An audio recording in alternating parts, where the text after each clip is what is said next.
how do we know when it's time to sack off an interval session? And I think this is maybe more relevant for amateur athletes than it is for World Tour athletes, because oftentimes you're carrying stress into a session, whether it's a long day at work, a compromised night's sleep. So you get out to do the session, you have 4 by 4 minutes VO2 max prescribed. You're really motivated because you're super focused on your goals, even though cycling is not the main thing. It's not what puts bread on the table. You're super motivated. Maybe you're a Cat 2, Cat 1 rider chasing an objective. You see quitting a session as almost a sign of weakness. But what are the guardrails where you think you're no longer getting value from this session? You're contributing fatigue without contributing adaptation.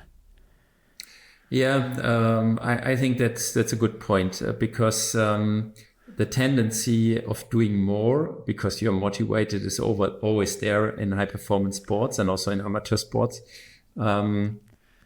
And that's mostly also one of the big mistake points, to really overdo in sessions and to build up a lot of fatigue with that, because actually what we aim for in a high performance sport is really to cross with a certain training, for example, a VO2 max training, to cross the borders of where adaptations are released. And that's pretty average or medium level of fatigue where you already get adaptations out. And then there is maybe a zone where you could still improve by doing a bit more.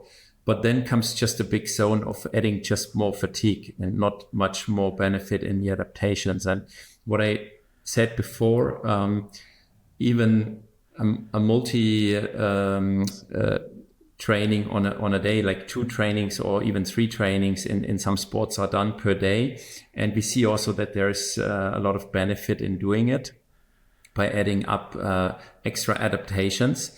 And that's why I personally would say it's always better to not kill yourself in the training completely, and leave some room. This might be some kind of a perception thing. Also, not every athlete feels it the same, but to really have the tendency not to go all out always. Not every interval session is aiming for that, actually.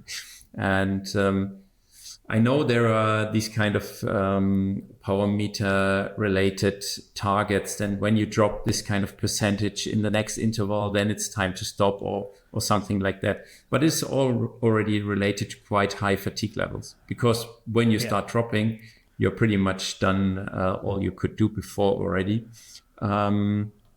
Sometimes this might be the wish from a coach.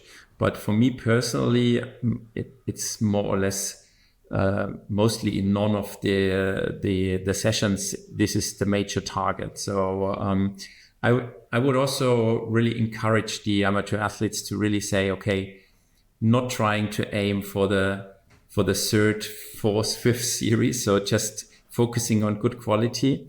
And when you have a perception, for example, when you rate it from 1 to 10, 1 is super easy and 10 is all out. When you cross some thresholds, being at 7, 8 already from a perception, this is already a quite tough session. And in most of the cases, this is already releasing the adaptations that we are really aiming for.